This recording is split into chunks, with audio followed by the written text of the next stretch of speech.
Academy. Hi friends, welcome to Harish academy. ఈరోజు 17th June 2024కి సంబంధించి వార్తలు నిలిచిన జాతీయ, అంతర్జాతీయ, రాష్ట్రీయ అంశాల గురించి, వార్తలు నిలిచిన వ్యక్తులు, అవార్డులు, పుస్తకాలు, మరి క్రీడా సంబంధిత సమాచారం, ఒక్కొక్క అంశాన్ని వివరంగా తెలుసుకుందాం. సో ఫ్రెండ్స్, ఇప్పుడు మనం డిస్కస్ చేయబోయే టాపిక్ సంబంధించి అభ్యర్థులకు ఎలాంటి సందేహాలు, ఏ డౌట్స్ ఉన్నా కూడా ఈ వీడియో కింద కామెంట్ బాక్స్లో కామెంట్ రూపంలో మీ యొక్క డౌట్ని పోస్ట్ చేయండి. ఖచ్చితంగా మీ యొక్క కామెంట్కి రిప్లై ఇచ్చే ప్రయత్నం చేస్తాను. యాక్చువల్లీ బోర్డు అందుబాటులో లేని కారణంగా ఈరోజు కూడా మన కరెంట్ అఫైర్స్ సెషన్ ఈ విధంగా మేము ముందుకు తీసుకురావడం జరిగింది. రేపటి నుండి మళ్ళీ బోర్డు పైన యథావిధిగా క్లాసెస్ అనేవి ఉంటాయి.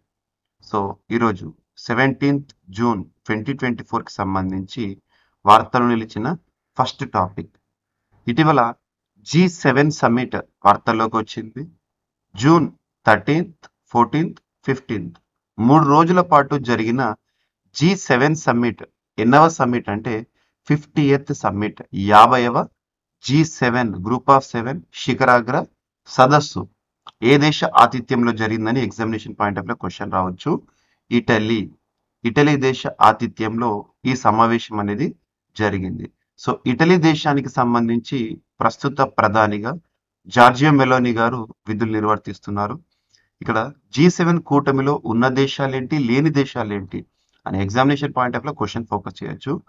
సో ఈజీగా గుర్తుంచుకోండి, US, UK, Germany, Japan, Italy, France, Canada 7 దేశాలు. So G7 group of 7.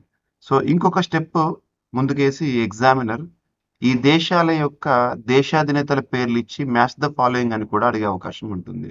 So ఈ దేశాధినేతలు ఎవరైతే ఉంటారో వాళ్ళ పేర్లు చూడండి.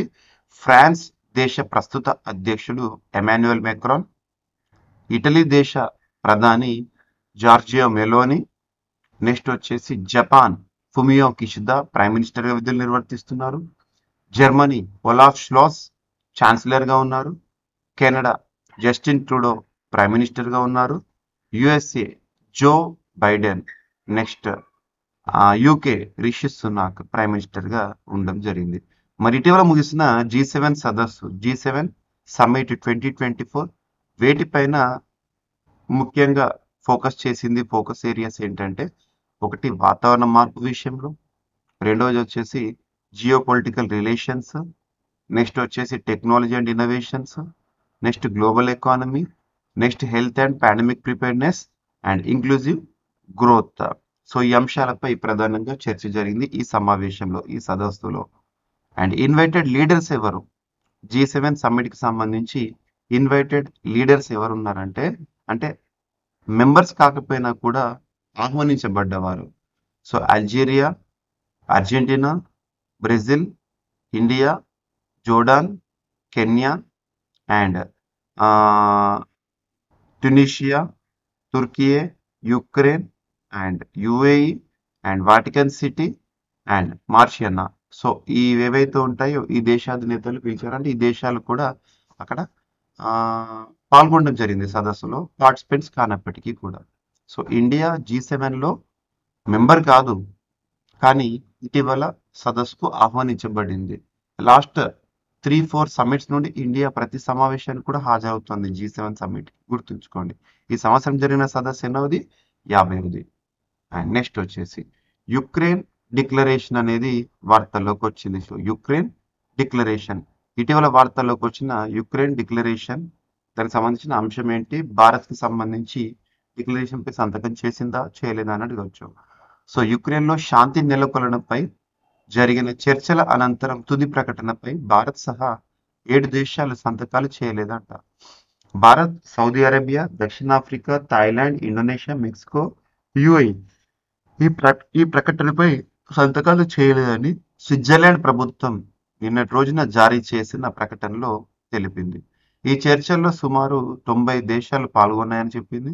అండ్ ఈ సదస్సుకు హాజరైన దేశాల్లో అబ్జర్వర్గా పేర్కొనబడిన బ్రెజిల్ కూడా తుది ప్రకటనపై సంతకం చేయలేదు. రష్యాతో శాంతి ఒప్పందానికి యుక్రెయిన్ భౌగోళిక సమగ్రతే ప్రాతిపదిక కావాలని సదస్సులో పాల్గొన్న దేశాలు పిలుపునివ్వడం జరిగింది. అండ్ ఎత్తైన రైలు వంతెనపై ట్రయల్ రన్ అనే అంశం వార్తల్లోకి వచ్చింది.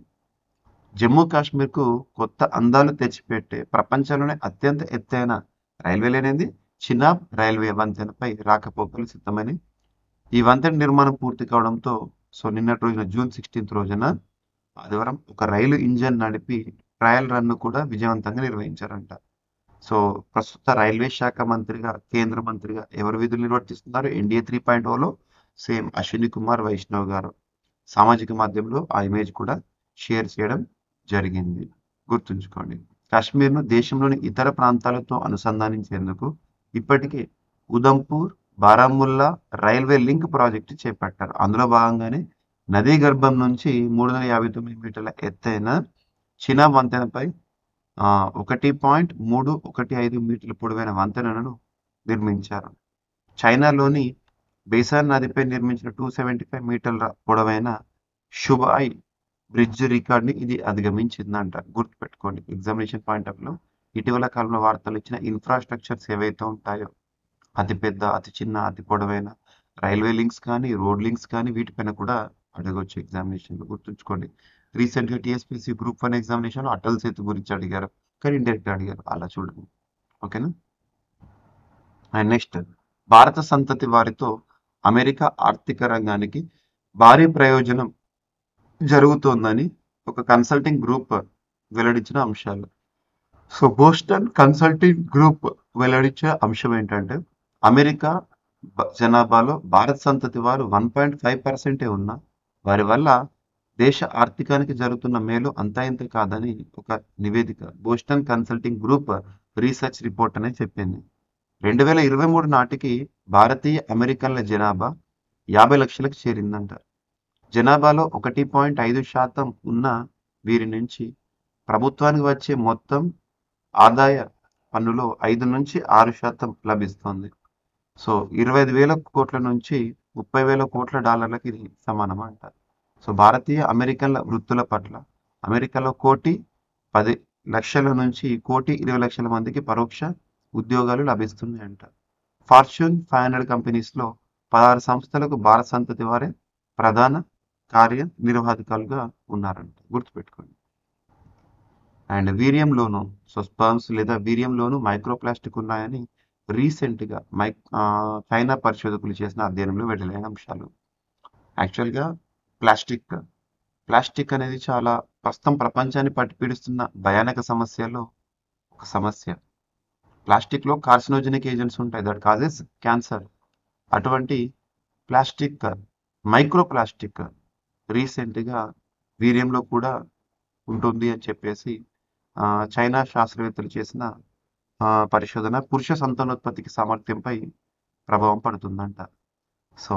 మారిన జీవన శైలి, ఆహారపు అలవాట్లు మనిషి ఆరోగ్యంపై పలు విధాలుగా దుష్ప్రభావం చూపుతున్నాయి.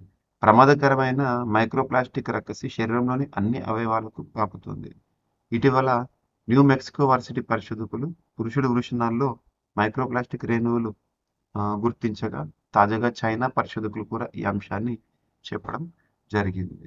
దీనివల్ల శుక్రకణాల కదలికలపై ప్రభావం కూడా పడుతుందని, సంతానోత్పత్తి వైపు కూడా ప్రభావం పడుతుందని చెప్పేసి అంటున్నారు. ఎగ్జామినేషన్లో గతంలో చాలా వరకు కొన్ని క్వశ్చన్స్ కూడా అడిగారు. ఇందులో ఉండే షుగర్ ఏంటి, వీర్యంలో లేదా స్పర్మ్లో ఉండే షుగర్ ఏంటి, ఫ్రక్టోజ్ అని అలాంటి క్వశ్చన్స్ కూడా బయాలజీ పార్ట్లో ఇంపార్టెంట్. అండ్ పవన విద్యుత్తుకు ఆంధ్రప్రదేశ్ రాష్ట్రం మంచి గమ్యస్థలం అని చెప్పేసి ఇటీవల కొన్ని గణాంకాలు వార్తల్లోకి వచ్చినాయి. రాష్ట్రంలో పవన విద్యుత్ సామర్థ్యం 9.8% పెరుగుదల నమోదైన గతంలో. 9,009.97 మెగావాట్ల పునరుత్పాదక విద్యుత్తులో 4,083 మెగావాట్ల పవన విద్యుత్తే ఉత్పత్తి అవుతుందట ఆంధ్రప్రదేశ్ రాష్ట్రం నుంచి. జాతీయ వృద్ధి కంటే పవన విద్యుత్తులో 1.8% ఎక్కువతో దేశంలోనే ఆంధ్రప్రదేశ్ 6వ స్థానంలో ఉంది. పవన విద్యుత్కు రాష్ట్రంలో అత్యంత అనుకూల వాతావరణం ఉంది అండ్ అతి తక్కువ ధరకే పవన విద్యుత్ లభ్యమవుతుందని చెప్పేసి రీసెంట్గా రిలీజ్ చేసిన గణాంకాలు. గ్లోబల్ విండ్ ఎనర్జీ కౌన్సిల్ వారు కొన్ని గణాంకాలు రిలీజ్ చేశారు. అందులో ఆంధ్రప్రదేశ్ రాష్ట్రానికి సంబంధించి ఈ గణాంకాలు ఏవైతే ఉంటాయో గుర్తుపెట్టుకోండి. అండ్ సాహిత్య అకాడమీ పురస్కారాలు ఏవైతే ఉంటాయో ఇటీవల వార్తల్లోకి వచ్చినాయి. తెలంగాణ గిరిజన బిడ్డకు యువ పురస్కారం అనేది రావడం జరిగింది. 2024 గాను సాహిత్య అకాడమీ ప్రకటన. చంద్రశేఖర్ ఆజాద్కు బాల సాహిత్య అవార్డు. సో ఇక్కడ చూడండి, నిజామాబాద్ జిల్లా యువ రచయిత గిరిజన బిడ్డ రమేష్ కార్తిక్ నాయక్ కేంద్ర సాహిత్య అకాడమీ యువ పురస్కారం లభించింది. ఈ ఏడాది వివిధ భాషల్లో అత్యుత్తమ రచనలు చేసిన రచనలకు గాను శుక్రవారం యువ బాల సాహిత్య పురస్కారాలను కేంద్ర ప్రభుత్వం ప్రకటించింది. ఇంగ్లీష్ రచయిత కె వైశాలి, హిందీ రచయిత గౌరవ్ పాండే సహా 23 మంది రచయితలకు యువ సాహిత్య పురస్కారం అనేది రావడం జరిగింది. మన తెలంగాణకు సంబంధించి గుర్తుపెట్టుకోండి, ఓకేనా. బాల సాహిత్య పురస్కారం అందుకున్న వాళ్ళు పి చంద్రశేఖర్ ఆజాద్ తెలుగులో అండ్ ఇస్లాం ఫరూక్కి ఉర్దూ ఉండడం జరిగింది. పాఠశాల విద్యార్థిగా ఉన్నప్పుడే సాహిత్యంపై మక్కువ పెంచుకున్న రమేష్ కార్తిక్ ఉస్మానియా యూనివర్సిటీలో ఎంఏ తెలుగు అండ్ ఇంగ్లీష్ చేయడం జరిగింది. ప్రస్తుతం దూరదర్శన్లో సాహిత్య కార్యక్రమానికి వ్యాఖ్యాతగా వ్యవహరిస్తున్నారు. సో యువ బాల సాహిత్య పురస్కారం కింద విజేతలకు 50,000 నగదు రాగి ఫలకాన్ని అందజేయడం జరిగింది. అండ్ సుబ్బయ్య నల్లమూతుకు శాంతారాం జీవితకాల సాఫల్య పురస్కారం అనేది రావడం జరిగింది. సో వన్యప్రాణుల డాక్యుమెంటరీల రూపకర్త సుబ్బయ్య నల్లమూతుకు కేంద్ర ప్రభుత్వం వి శాంతారాం జీవిత సాఫల్య పురస్కారాన్ని ప్రకటించింది. ఇటీవల శనివారం ముంబైలో ముగిసిన అంతర్జాతీయ చలనచిత్రోత్సవంలో కేంద్ర సమాచార ప్రసార శాఖల మంత్రి మురుగన్ గారు ఈ అవార్డును ప్రకటించారంట, గుర్తుంచుకోండి. అండ్ దక్షిణాఫ్రికా అధ్యక్షుడిగా మరొకసారి ఎన్నికైన సిరిల్ రామఫోసా గారు మరొకసారి దక్షిణాఫ్రికా అధ్యక్షుడిగా ఎన్నికయ్యారు. గత నెలలో జరిగిన పార్లమెంట్ ఎన్నికల్లో తాను ఆఫ్రికన్ నేషనల్ కాంగ్రెస్ పార్టీ తరఫున మెజార్టీ అనేది ఇక్కడ చూడండి. గత నెలలో జరిగిన పార్లమెంట్ ఎన్నికల్లో రామఫోసాకు చెందిన ఆఫ్రికన్ నేషనల్ కాంగ్రెస్ పార్టీ 3 దశాబ్దాలు తొలిసారిగా మెజార్టీని కోల్పోయి దీంతో ప్రత్యర్థులను అడ్డుకొని సంకీర్ణ ప్రభుత్వం ఏర్పాటు చేసేందుకు ఆయన డెమోక్రటిక్ అలయన్స్తో చారిత్రాత్మక ఒప్పందాన్ని చేసుకోవడం జరిగిందంట. సో సౌత్ ఆఫ్రికా అధ్యక్షుడిగా మరొకసారి వార్తలకు వచ్చిన వారు ఎవరంటే సిరిల్ రామఫోసా. అండ్ మాజీ ఫుట్బాల్ దిగ్గజం ఇటీవల కన్నుమూస్తూ వార్తల్లోకి వచ్చారు. తన పేరు ఏంటని అడగవచ్చు, Kevin Campbell. So English premier లీగ్లో ఆర్సెనల్ ఫ్రాంచైజీకి ఆడిన ప్రముఖ ఫుట్బాలర్ కెవిన్ క్యాంబెల్ కన్నుమూశారు. గత కొంతకాలంగా అనారోగ్యంతో బాధపడుతూ ఆయన ఇటీవల మరణించడం జరిగింది. అండ్ భారత టేబుల్ టెన్నిస్ జట్టుకు కాంస్యం రావడం జరిగింది. రష్యాలోని కజన్ నగరం వేదికగా జరిగిన బ్రిక్స్ గేమ్లో భారత మహిళల టేబుల్ టెన్నిస్ జట్టు కాంస్యం గెలుచుకొని పథకాల పట్టికలో బోని కొట్టింది.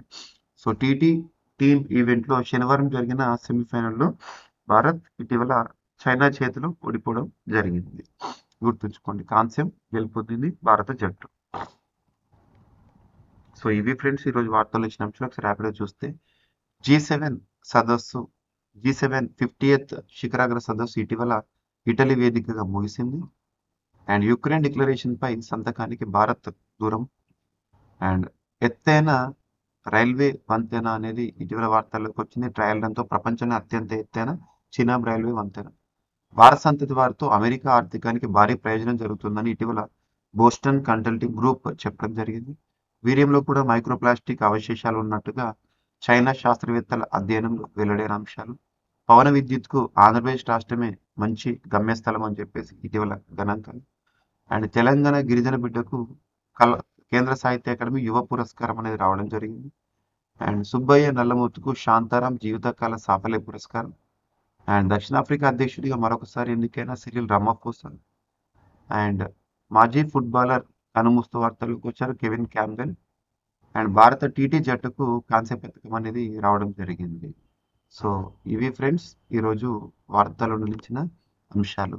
మిస్లేనియస్ అంశాలను మిగిలిపోతే రేపటి క్లాస్లో జోడించి మరొకసారి నేర్చుకుందాం. రేపు కలుద్దాం.